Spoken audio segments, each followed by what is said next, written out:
اعوذ باللہ من الشیطان الرجیم بسم اللہ الرحمن الرحیم رب اغفر لی وتب علی انک انت التواب الغفور۔ سورہ حج آیت نمبر 28 and 29، دو آیت پڑھنے جا رہے ہیں۔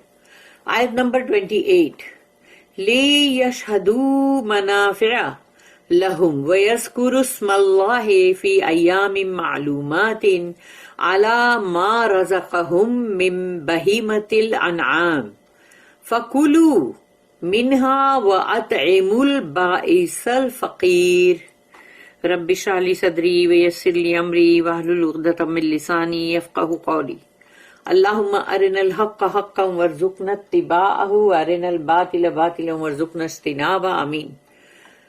لیشہدوا، تاکہ وہ ان کو وہ دیکھیں یا وہ مطلب اس کو پتہ چلے ان کو کہ لیشہدوا منافع، کہ اس کے بینیفٹس کیا ہے، یعنی کہ مطلب اس کے منافع یعنی نفع کیا ہے۔ لیشہدوا منافع لہم، جو ان کے لیے یعنی ان کے لیے اس میں کتنی بینیفٹ ہے، کتنا نفع ہے، تاکہ وہ دیکھیں اس کو۔ وَيَذْكُرُوا اسْمَ اللَّهِ، اور ذکر کرو یعنی کہ مطلب اللہ کے نام کا۔ یذکروا یعنی اس کے ساتھ اسم جو ہے اسم اللہ، تو اس کو جب جوڑ کے ہم پڑھتے تو یذکروا اسم اللہ، پھر اسم نہیں بولیں گے ہم، کرو اسم اللہ جڑ جائے گا، تو ذکر کرو اللہ کے اسم، اللہ کے ناموں کا ذکر کرو۔ فی ایام معلومات، یعنی وہ دن جس کے بارے میں تمہیں پتا ہے، جو اپوائنٹڈ ہے، فکسڈ ہے، یعنی کہ مطلب 10 ذی الحج، جس میں کہ قربانی ہوتی ہے، تو 10 کو بھی ہوتی ہے، پھر اس کے بعد 11 اور 12 بھی مطلب ہوتی ہے، تو اسی لیے یہاں پر کہا کہ ایام معلومات، یعنی وہ جو اپوائنٹڈ ڈیز ہے، تو اس کے اندر اللہ کے نام کا ذکر کرو، اعلی ما رزقہم، جس پر کہ اللہ نے یعنی اس پر کہ جو اللہ نے تمہیں رزق عطا کیا ہے، پرووائڈ کیا اللہ نے۔ وہ رزق کیا ہے؟ من بہیمۃ الانعام، یعنی کہ کیٹل، یعنی کہ مطلب جو بھی قربانی کا جانور ہوتا ہے، یعنی گائے ہے، اونٹ ہے، مطلب جو بھی بھیڑ بکریاں ہیں، تو یہ سب ہو گئے اندر، مینڈھے، تو یہ سب آگے کہ اللہ نے جو تمہیں رزق دیا ہے، یعنی کہ اللہ نے دیا نا تم کو جانور، کہ مطلب جو کیٹل ہے جس کی قربانی دو گے تم، تو اس پر اللہ کے نام کا ذکر کرو۔ فَكُولُوا، اور کھاؤ، تم خود بھی کھاؤ اس میں سے، منہا، فرام اٹ، یعنی اس میں سے تم خود بھی کھاؤ، وَأَطْعِمُوا، اور کھلاؤ ان کو، البائس الفقیر، وہ غریب غربا جو بہت ہی مطلب تکلیف میں ہے، یا بہت ہی ایک دم وہ لوگ بہت پریشان حال میں ہیں اور بہت ہی ڈسٹریسڈ ہیں، تو وہ ویسے باعث الفقیر جو ہیں، یعنی ان کو اس میں سے کھلاؤ بھی، یعنی کہ تم بھی کھاؤ اور ان کو بھی کھلاؤ، غریب لوگ جو فقیر فقراء۔ that they may witness the benefits provided for them and celebrate the name of Allah through the days appointed over the cattle which he has provided for them for sacrifice. Then eat you thereof and feed the distressed ones in want, ضرورت مند، ان کو بھی کھلاؤ۔ ان کی جو notice ہے، there are benefits both for this our material life and for our spiritual life، کیونکہ اس کے اندر یعنی حج جب ہم کرتے ہیں تو اس کے اندر دو اندر تمہارے لیے منافع ہے، یعنی کہ بینیفٹس ہے۔ ایک تو ہے تمہاری جو زندگی ہے، جو دنیا کی مٹیریل مادی زندگی، اس کا بھی ہے، اور دوسرا روحانی زندگی جو ہے اس کا، دونوں کا بینیفٹ ہے، دونوں کے فائدے ہیں۔ Of the former kind are those associated with social intercourse which furthers trade and increases knowledge.